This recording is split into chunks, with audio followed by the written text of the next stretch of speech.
Labdien visiem jaunajā podkāstu sērijā. Un šodien mūsu viesis būs Ralfs Freibergs. Tā kā viņš spēlē Čehijā, saruna būs Zoomā, taču klausies. Tad labdien! Kā jums iet? Sveiki no tālās Čehijas. Es atrodos Čehijā. Man iet labi, man te pašlaik ir plus 15 grādi. Wow. Baudu hokeju un saulīti. Ideāli. Tad es varbūt sākšu ar to, ka jūs varētu ar sevi iepazīstināt mūsu klausītājus, kas varbūt par jums nezina vai vienkārši grib noskaidrot ko jaunu. Jā, sveiki klausītāji, sveiki mārupieši un apkārtējo ciemu iedzīvotājiem. Jā, es esmu Ralfs Freibergs, es esmu Mārupas vidusskolas absolvents. Tagadējās Mārupas valsts ģimnāzijas skolas vietā nomācījos 12 pilnus gadus no 1. līdz 12. klasē un to absolvēju. Ideāli. Un jūs teicāt, ka jūs esat Čehijā. Jūs varat pastāstīt kādā līgā vai komandā vai... Jā, es esmu pēc profesijas, es esmu profesionāls hokejists. Jau cik 8. gads Čehijā, kur es pavadu, spēlēju profesionālu hokeju, šogad Ostravā pilsētā. Reāls arī skolas laikā uzsākot skolu, es arī spēlēju hokeju tajā pašā laikā. Un paldies direktoram Jānim Lakskalnam, kurš man ļāva apvienot tās visas mācības ar hokeju. Ideāli. Nu labi, tad varbūt mēs varam sākt ar jautājumiem par jūsu skolas gadiem. Un tad jūs varat pastāstīt, ko jūs atceraties vai kas jums bija tāds spilgtākais, kas iekrīt galvā šo 12 gadu laikā. Uzreiz sākt, kas ir, vai pa gadiem dalīt? Vienkārši pastāstiet, ko jūs vislabāk, kas jums atceries ar skolu, ko jūs atceraties? Pirmā, ko man jāsaka, piemēram, kas skola atceries, tie ir cilvēki. Skolotāji, direktors. Man bija visu 12 gadus bija viens direktors, Jānis Lakskalns. Super cilvēks, super personība, kas man bija svarīgi, ka viņš bija uz to ar sportu. Viņš izprata manas problēmas, viņš man ļāva neapmeklēt skolu, protams, ar noteikumu, kad es varēšu izpildīt darbiņus, pēc tam uz parādiem dzīvoju. Jo es spēlēju gan sākumā, braukāju pa Baltkrieviju un Ukrainu, un bija tur spēles, un sanāca kavēt skolu. Tad vēlāk 11. un 12. klasi es jau pavadīju Amerikā, un pavasarī atgriežoties atpakaļ man ļāva mācīties. Tas bija ļoti pretīm nākoši. Ko es vēl kādas atmiņas par skolu visādas, gan es uzsāku skolu, kad mēs Mārupē skaitījāmies, kad visi, kas Rīgā netika, nāca uz Mārupu mācīties. Tagad, man liekas, pieļauj otrādi. Tie, kas netiek Mārupē, iet uz Rīgu mācīties. Mēs bijām tādi, kā bija tāds vārds atgāzene kādreiz, ka mūs nāca vienmēr klāt uz skolas pašu sākumu. Varbūt pēc nedēļas, kad skola sākās, nāca klases biedri klāt jauni. Bet tā, labas atmiņas, labi forši klases biedri vispārīgi. Kā saka, skolas laiks bija labākais laiks dzīvē, kur tev paliek draugi un vienmēr, ko viņi satiec. Un gaidām arī tagad salidojumu, kurš mums ļaus atkal satikties. Un jūs būsiet pareizi 24. Es mēģināšu būt. Es mēģināšu būt tur, hokejs iekrīt. Tur izlases treniņu nometē pašā laikā ir, bet es skatīšos, kā tur sanāks, bet cerams, ka sanāks. Skaidrs, jo mums tieši runājot par klases biedriem, mums nesen ciemos bija Rūza Dūduma, kas es neatceros, vai tā bija paralēli klases biedriem vai klases biedriem, tad viņi arī stāstīja, ka piedzīvojumi ir bijuši. Un, kad jūs bijat viena klase, kā vispār vidusskolā vai vairākas? Divas bijām. Divas. Jā, un tad, cik es saprotu, jums tās attiecības bija diezgan visām, kā abām divām mazajām klasēm diezgan tūs. Jā, bija visu laiku klases. Ekskursijas bija kopā, un tad mēs cieši pavadījām laiku. Gan visi bijām Polijas izbraukājām, gan ar laivu braucienos bijām kopā braucām. Tā kā uz Ventspilī braucām pa nakti palikt un izvērt tās klases ekskursijas. Es nezinu, vai tagad atļauj tādas rīkot, bet mums bija viņas diezgan trakas un forši un atpūtāmies. Bet īstenībā kā klase mēs satuvinājāmies kopā ļoti. Jā, ar ekskursijām ir tā, ka mēs ļoti kā skolēni gribam, un tas var piepildīties. Vienkārši mums ir jāpiebremzē ar trakumu, bet es domāju, ka viss ir iespējams, ja labi grib. Labi, tad varbūt jums ir kāds piedzīvojums, ko jūs atceraties ar saviem klases biedriem vai vispār skolas laikā, kas ir tāds liekas nereāli, bet ir bijis. Nē, nu, ir labie momenti un ir trakie momenti. Atceros, ko mēs. Es atceros to, ka mums bija, ka jaunākajās klasēs, nu, ka mēs varējām iet ārā starpbrīžos. Mēs nekad nepalikām iekšā, ka bija pavasaris vai rudens vai saule spīdēja ārā. Mēs vai nu vecākajās klasēs gājām pie stieņiem. Es nezinu, vai stieņi vēl palikuši tur, kur sarkanais vecais sporta zālē ir aizmugurēji stieņi. Mēs ar čaļiem Ir vienmēr vēl. pievilkties gājām, tusējām tur pie stieņiem. Bieži jā, gājām kaut kur, bijām jaunākās klasēs. Tur bija tagad, tur mājas sacelts, kur vajadzēja celt halli. Tur bija grāvs, un mēs tur gājām kariņus pret meitenēm, taisījām ar kokiem, sitāmies. Tas bija jaunākajās klasēs. Viss apkārt tika izbaudīta Mārupe, Māras vidusskola, un arī, protams, ekskursijas kopā un īstenībā pavadītie laiki pēc tam kopā labas atmiņas. Vai jums vispār ir kāds skolotājs, kas ir palicis atmiņā tāds tūs sirdī vai tieši otrādāk? Nē, visiem, man liekas, visiem viņi paliek atmiņā. Nu, ja man jānosauc paliekošākā atmiņā, protams, ir mana pirmā skolotāja Skaidrīta Katiša. Viņa, man liekas, vairs nemācās, bet viņa bija no 1. līdz 4. klasē.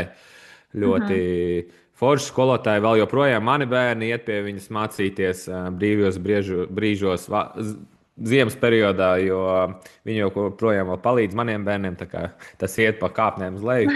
Man klases audzinātāja Laura Burovcova, kur ir Māras pamatskolas, es nezinu, direktora vai direktora vietniece arī. Viņa mums ļoti visiem palīdzēja, tīpaši tās vidusskolas laikā. Un, nu, tad ir tā personāži. Es nezinu, Modra Šāvējs ir vēl? Jā, viņš ir fantastisks cilvēks. Jā, ļoti fantastiski. Tieši tādām klases ekskursijām arī nāca pretī un brauca mums kopā un pavadījām laiku. Vispār atvērts un foršs skolotājs. Nu, tad bija personības, kā jā, bija vizuālās mākslas skolotājs Krāniņš. Noteikti vēl vecākā paudze, kas klausās, atcerēsies, bija boksers, izbijušs boksers, bet viņš bija vizuālās mākslas pasniedzējs. Negaidām. Jā, gāja visādi. Jūs tā, jā, man liekas, viņš ir lai viegls smilts, cik es sapratu, varbūt es negribu kļūdīties, bet tā, jā, nu, Jānis Lakskalns bija beidziķis matemātikas skolotājs, te vecā paudze atcerēsies, bija foršs skolotājs matemātikā, stingrs, bet patika un jā, Ūdre, ķīmijas skolotāja, Vineta laikam bija Ūdre. Ķīmijā nāca palīdzēja, man ļoti patika pie viņas mācīties. Un kas bija jūsu vispār mīļākais? Negribu nenosaukt kādu. Jā, bet mīļākie priekšmeti man patika. Man bija, nu, tagad uzreiz jānosauc, laikam bija, kur man labi gāja. Nu, fizika, ķīmija patika. Tur man labāk gāja. Sliktāk gāja. Paldies skolotājai īstenībā. Būtu labi kārtīgāk mācījies, būtu labāk iemācījies vācu valodu. Tur man aiz zobiem aizvilku uz 6. Kas jums ir vācu valodas skolotājs? Cik es zinu, vācu valodas skolotāja mums ir Rozīte. Jā, man arī bija Rozīte, un diezgan stingra skolotāja bija man. Un par laimi īstenībā varēja būt vēl stingrāka, bet mēs cīnījāmies kopā tajās vidusskolas klasēs. Gribētos īstenībā pat labāk būt iemācījies, bet dzīvē palīdzēt. Bet jā, man bija forša skolotāja. Citur labāk sanāca, citur sliktāk sanāca, bet kā jau centāmies. Visiem. Ideāli. Nu, labi, tad varbūt jūs varētu pastāstīt vispār, kā jūs nonācāt līdz hokejam, kā jūs sapratāt, ka tas ir jūsu tāds dzīves ceļš. Cik gados jūs sākāt vispār spēlēt hokeju? Jā, no hokeju es esmu pats no Jālmārupas. Tur man vecāki joprojām dzīvo. Tur bija deklarējies 30 gadus, tagad vairāk jau Rīgā esmu pēdējos gadus. Bet nonācu tādēļ, ka mēs kādreiz bija vecā sporta pils, kur gāju uz spēlēm Latvijas izlases. Tur tevs ieraudzīja, pērkot biļeti rindā stāvot, kad ir sludinājums, ka var iet apmeklēt treniņus hokeju. Kādreiz 20 gadus apkārt tas bija pavisam citādāk, jo bija hokeja hāls, bija tikai 3 Rīgā. Un tik uz tiem treniņiem bija tā kā neiespējami, kā tagad Mārpē, piemēram, varētu tuvāk mācīties. Bet aizgāju, sāku tur 9 gados, 3. klasē. Diezgan novēloti, teiksim tā, bet jā, sāku trenēties tur un tā jau, cik tas sanāk, 26 gadus jau turpinu to darīt. Crazy. Jūs kādreiz iedomājāties, ka jūs spēlēsiet tā vispār? Jūs tiešām pārstāvat Latvijas tā kā mērogā, kā spēlētājs. Jums tas bija kādreiz tā kā tāds grauds prātā, ka tā varētu notikt, vai tas vienkārši piepildās? Godīgi, nē. Tīpaši jauniešu gados es neskaitījos talantīgākais, ne spēcīgākais, ne ātrākais, bet ar to, ka es laikam biju uzcītīgs un es vienmēr darbojos. Un, ja treneris teica, jāizdara 100 reizes to, lai būtu labākais komandai, es to darīju. Un tā es tā rutīna, ievēroju rutīnu un centos un visu. Un pēc tam 17 gados pārlauzu to visu un sāku spēlēt labāk. Un, tad tās iespējas parādījās. Gan 17 gados, esot Mārbas vidusskolā, man ar direktoru pretīm nākšanu es tiku uz Ameriku aizbraucu. Tur spēlēju, online mācījos, ar skolotājiem sazinājos. Un tad man sākās tā hokeja lielā mācības, un pēc tam arī koledžā uzspēlēju Amerikā. Īstenībā labas atzīmes pabeidzu. Mārbas vidusskolu pabeidzu ar, es nezinu, kas te par diplomiem, bet virs vidējais bija 7.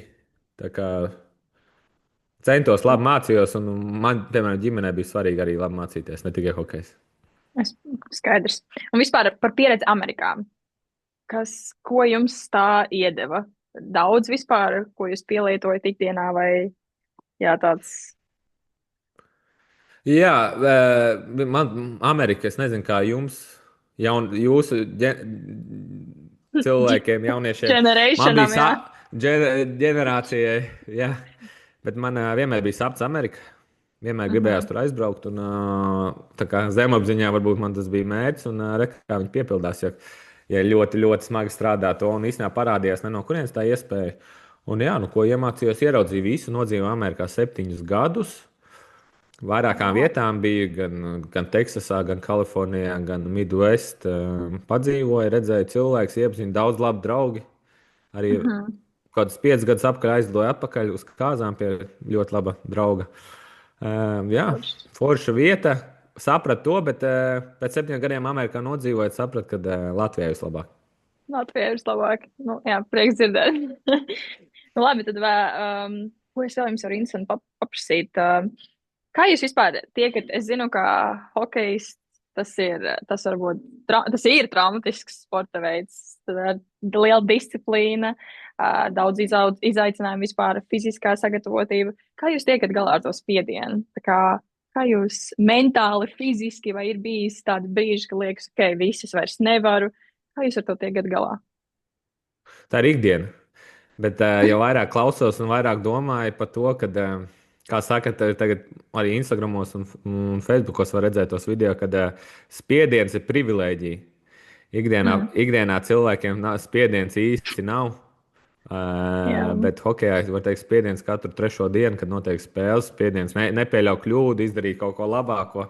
Un spiediens ir katru dienu, īpaši tagad sezonas beigās, kad ir parādījušies uz sezonu iet beigām un play-off sākās. Un katra kļūda var būt nozīmīga. Bet tiek to galā, ir jātiek galā, jāmācās un no kļūdām jāmācās un kaut kas izdarīts. Bet nav viegli. Ir cilvēki, kas spiediens nodara lielas problēmas pēc tam karjerās. Kad varbūt ir pat spēlētāji, kuri beiguši to, ka nespēja izturēt to spiedienu. Bet kaut kā ar to aprast, jāiemācās un jādzīvot tālāk. Tā jau ir. Jā. Labi, tad varbūt jūs varētu pastāstīt par savu ikdienu šobrīd. Kā jums vispār izskatās darba dienas? Kāds ir jūsu dzīves stils spēlējot? Hokejs dzīves stils ir tāds, nespēles dienas un spēles dienas. Mums ir atšķirība ar ikdienas cilvēkiem, kas strādā mūsu profesijā, tas, ka mums sezonas laikā brīvdiena nav. Vienīgais ir, tur labi nospēlē un treneris iedod kādu brīvdienu, bet tā mums ir treniņi gan sestdienās, gan svētdienās. Un arī, ja ir spēļu dienas, tad mums ir spēles 6 vakarā, kad arī tā kā pilna darba diena. Bet tā citādāk mēs ceļamies kā visi normāli cilvēki no rīta. Mums halā jābūt 8:45, piemēram, šodien runājot. Aizbrauc ātrāk noteikti, ko es visiem iesaku neierasties vienmēr laikā. Es varbūt skolā tā arī varēju teikt, ka skolotāji jau visu redz un treneri visu redz. Un ja tu ierodies vienmēr katru dienu, stundas sākās 8 vai 8:10, cik jums sākās? Mums sākās 9, bet 8:40 mums ir jābūt uz audzinātāja rīta. Tas nozīmē, ka 8:40. Un tad vienmēr jāierodas ātrāk, nevis tikai laikā, jo visi to piefiksē un redz, un kāds cilvēks es un pēc tam spriež par to. Vienmēr ierodos ātrāk, mierīgi iesildos, trenižera zāle stundiņu. Pēc tam ir ledus stundiņa, šodien bija ledus stunda 30, un pēc tam ir pēc ledus treniņa ir vēl riteņi jāpamina, vēl trenižera zāle kaut ko padarīt, tur vēl sauna izēja kursiņa 20 minūtes, kā tagad moderni ir.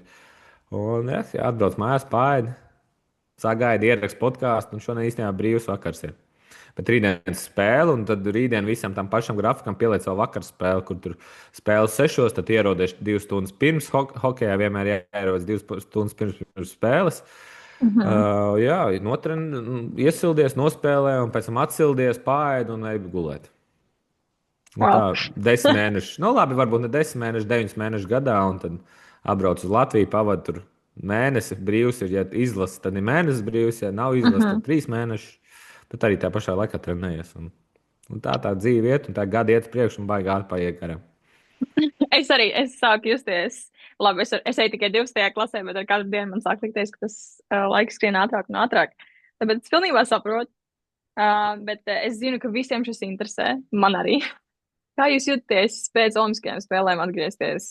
Ne ikdienā, bet vispār tā sajūta, kad bijāt ar citiem latviešu draugiem un spēlētājiem. Jā, bija vispār olimpiāda ir skaista. Šīs man bija 3. olimpiādas, un šīs bija tās olimpiāda, kuras tiešām apņēmos izbaudīt.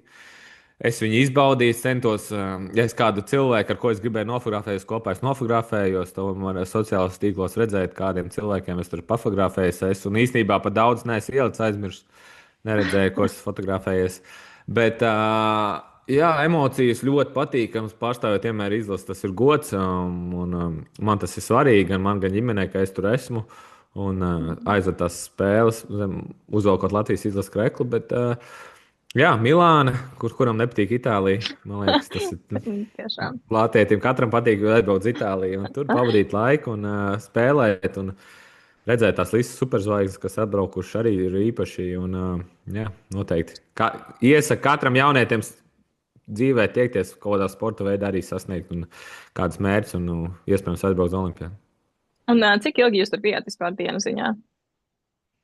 Mēs ielidojām 5. februārī un atlidojām kādā 19. vai 18. Tas sanāk 12 dienas. 12 dienas. Un jums arī sanāca apskatīt pilsētu vai vienkārši, jo jums bija tāds kā kompleksiņš, cik es saprotu, ar vairākām tur istabiņām vai pilsētiņas, tā arī līdz galam neizpratu, bet jums arī bija brīvais laiks pareizi.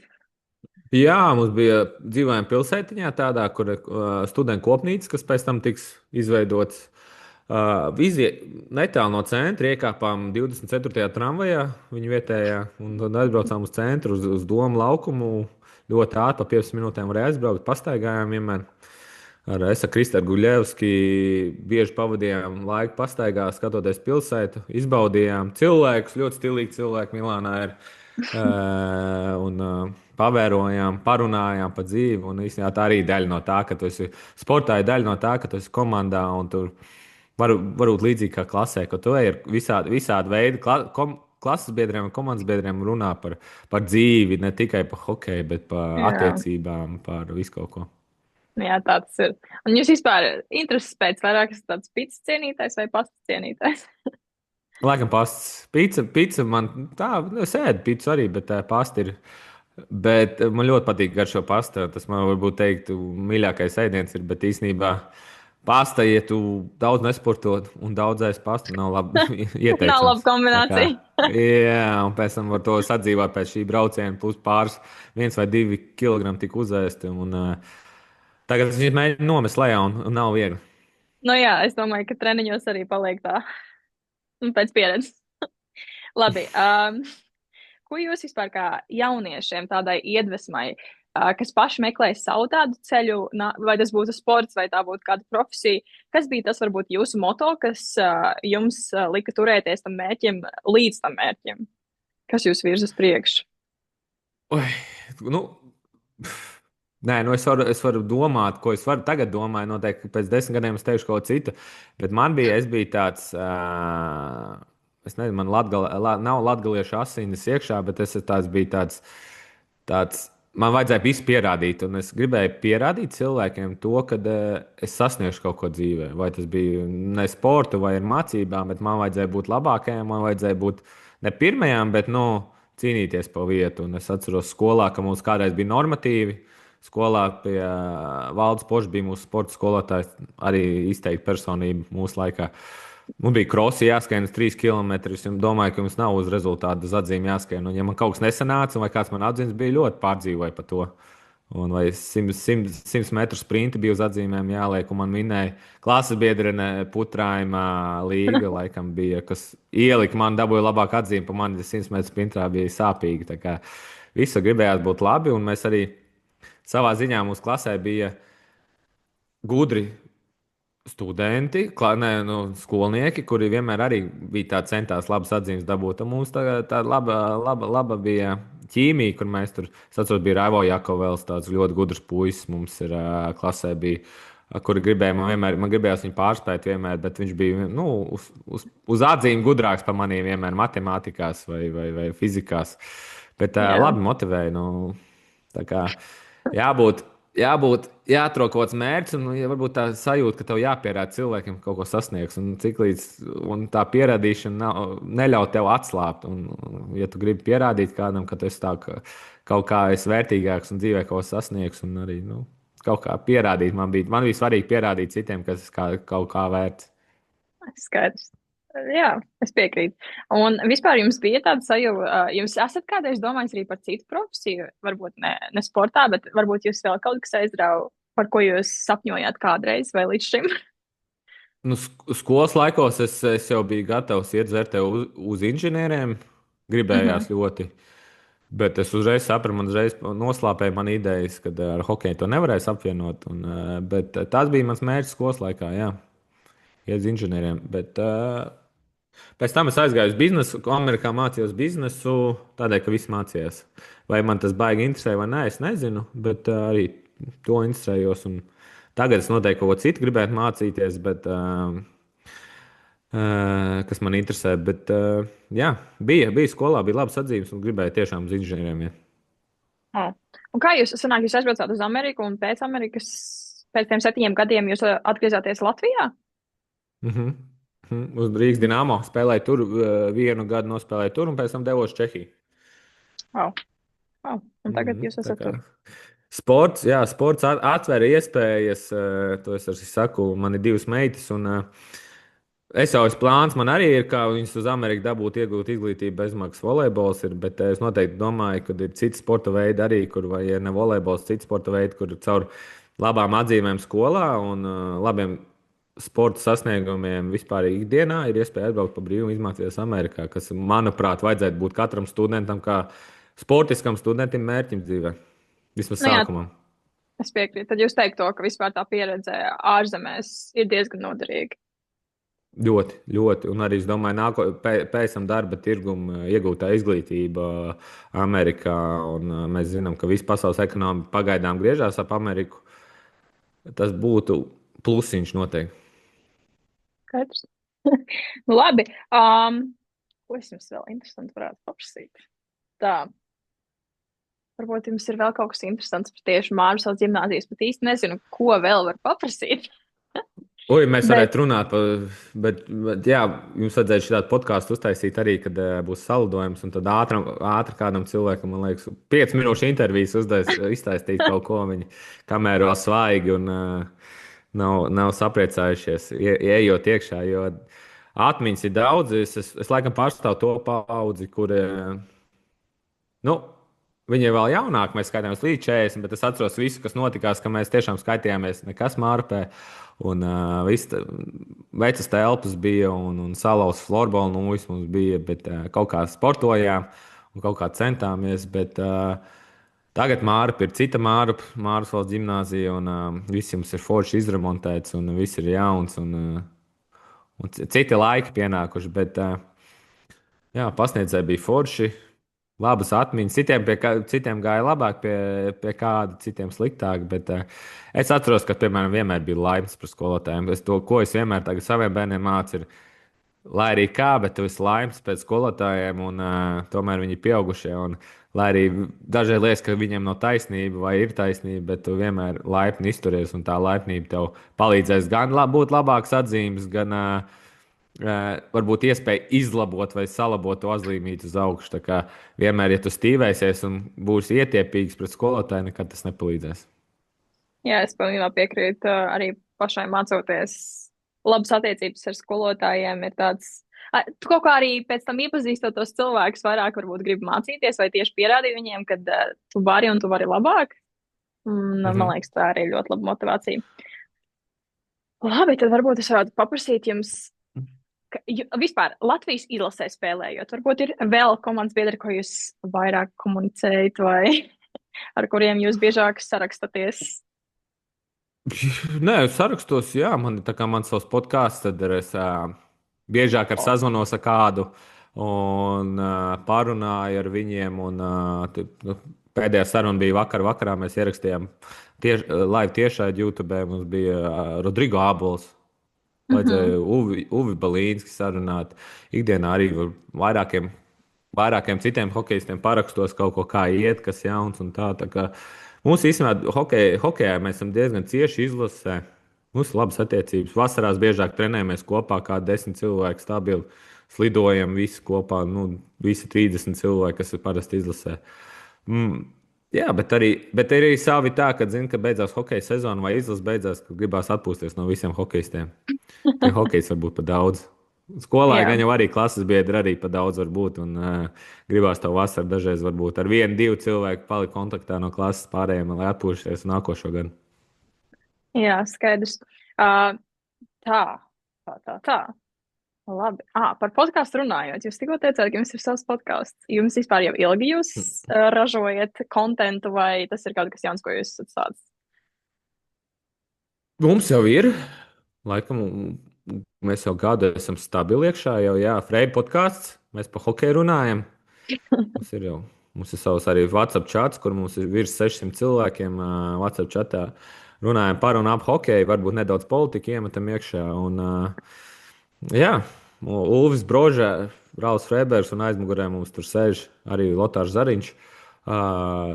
Taisam materiālu, popularizējam hokeju. Tā ir mūsu svarīgākā daļa. Mēs neejam Patreon nodaļā iekšā, kur neprasam kaut kādu maksu, lai mēs tur runātu. Man ir svarīgi, lai cilvēki vairāk dzird par hokeju ikdienā, ir ko klausīties podkāstu vidē, jo īstenībā es teiktu podkāstu. Pagaidām podkāstu vēl nav daudz saražot Latvijā. Man liekas, tas tirgus ir atvērts un ir visām podkāstiem iespēja iekļūt tajā tirgu un tikt klausītiem.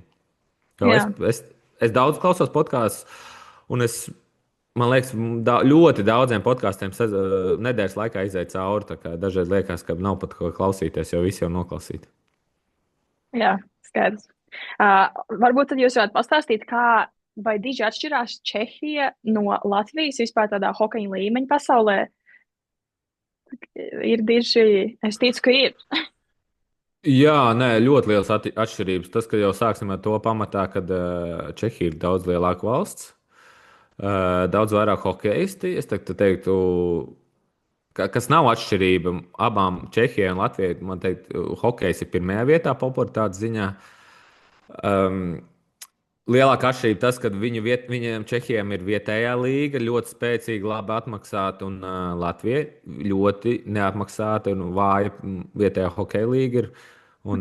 Ja piemetam to pa profesijām, man arī gribētos, man ir 34 gadi, kad es jau varētu uz hokeja karjeras dzīves beigām atgriezties mājās Latvijā un strādāt Latvijā un spēlēt hokeju, bet tas nav iespējams. Es joprojām atrodos Čehijā. Vājāk hokeja līga vietējā noteikti, spēcīgāk Čehijā, vairāk hokeisti, diezgan apmeklētu hokeju, spēlē lielās hallēs, lielākoties. Labi spēlētāji nāk no turienes. Kas lielākā atšķirība ir noteikti, ka ļoti daudz latviešu spēlē Čehijā, un mēs pēc cilvēku resursu mēs esam ļoti līdzīgas tautas. Čehi un latvieši ļoti līdzīgi, vienā domājoši, pro-Ukrainas atbalsta veicinošas valstis. Mēs esam daudziem cilvēkiem, mēs esam uz vienu viļņu, un tie joki līdzīgi, un smējamies līdzīgi, un par tēmām, ko mēs aprunājam, arī līdzīgi domājoši, ļoti līdzīgi esam. Un arī ēšanas ziņā un alus dzeršanas ziņā arī esam ļoti līdzīgi. Skaidrs. Un vispār tāds atbalstītāji, ja mēs runājam par atbalstītājiem, arī Eiropa Olimpiskajās spēlēs, vai jums kā spēlētājiem ir svarīgi, kad jūs dzirdat to vārdu Latvija non-stop, vai tā sajūta? Jā, nē, to atbalstu, ko mēs zinām pasaules čempionātos, Olimpiskajās spēlēs, ir svarīgi. Jo mēs zinām, ka citām valstīm tā nav. Un es domāju, ka arī mēs jūtam to atbalstu, kas mūs dzen uz priekšu. Un, man liekas, tā sajūta, ka tām citām komandām, ka viņiem nav tāds atbalsts, man liekas, viņas tā kā to enerģiju noslāpē. Tādēļ man liekas, ka tas atbalsts palīdz mums vairāk. Un tieši tas pretinieku komandai, ka viņi nedzird savu atbalstu tādu, tad viņiem tā kā žēl paliek no te. Paliek arī. Un kā jūs, es zinu, ka no mājām prom būt nav viegli, bet kā jums nav skumīgi, vai kā jūs cīnāties ar to, kad gribās mājās? Vai gribās pie vecākiem vai pie ģimenes? Vai? Jā, nē, ir skumīgi, ļoti skumīgi, bet es to daru, jo tā ir mana profesija, tas ir mans darbs. To es daru dēļ algas, dēļ augstā līmeņa, kurā es spēlēju. Noteikti, jā, primāri tā ir alga, ko es saņemu, kāpēc es esmu šeit vēl. Bet skumīgi ir, kā es to cīnos. Izveidoju savu podkāstu, lai nosistu laiku, mazāk domāt par to. Tas ir noteikti svarīgākais, ko es pēdējos 2 gadus esmu izdarījis. Daudz mēģinu pavadīt laiku ar sevi, mēģinu papildus trenēties, papildus pastaigājos, bet arī attīstos, arī klausos visu kaut kādas lietas, uzzinu kaut ko, interesējos par lietām, pavadu laiku, bet arī sanāk arī sezonas laikā 2-3 reizes atbraukt Latviju. Vai ģimene atbraukt pie manīm, tā kā nav tik traki. Skaidrs. Un vispār sanāk, ka Latvijā, kad jums ir, piemēram, tas mēnesis brīvs, jebkurā gadījumā turpinās trenēšanās pareizi, lai jaunajā sezonā jūs būtu gatavs. Vai... Jā, profesionāli hokeisti parasti 3 nedēļas brīvi. Tas maksimums 3 nedēļas viņi paņem brīvu, tas ir tā kā pēdējā robeža. Pēc tam visi ikdienā trenējamies kopā. Piemēram, 4 reizes nedēļā ir sausie treniņi, kas ir fitnes zāle. Un 3 reizes nedēļā ir vēl ledus treniņi. Tā kā mēs trenējamies visu cauri gadu. Var teikt, jātrenējas. Jo, ja tu netrenēsies, zini, ka pretinieki trenējas, un tad tur var aizbraukt uz sezonas sākumu negatavs. Un arī Čehijā ir līgumos ierakstīt punkti, kur tev jāizpild kaut kādi normatīvi sportiskie, un ja tu neiekļaujies, tev var 20% no algas noņemt katru mēnesi. Tā kā tas ir svarīgi iekļauties. Wow, es nezināju, ka tur ir tik ļoti tā uz papīra pilnīgi. Nu, labi, tad varbūt nobeigumā es varu paprasīt, kādu padomu jūs varētu ieteikt topošajiem tādiem sportistiem, profesionāļiem, kam viņiem sekot vai virzīties uz priekšu? Ļoti daudz noteikti, ko es varētu ieteikt, bet es noteikti uzticējos treneriem.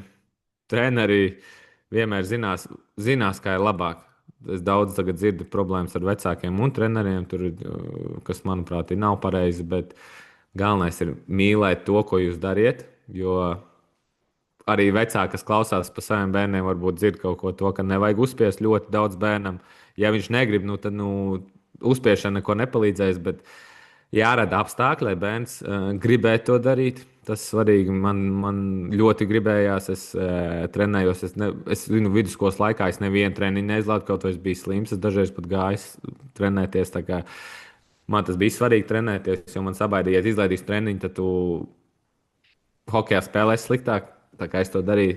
Bet mīlēt to procesu, ko dariet, un vienmēr skatieties, it īpaši skatieties, ko citi dara. Un vienmēr uzņemiet informāciju apkārtējo vidi, ko varētu vairāk izdarīt, kā kļūt labāks. Jo vienmēr jākļūst labākam.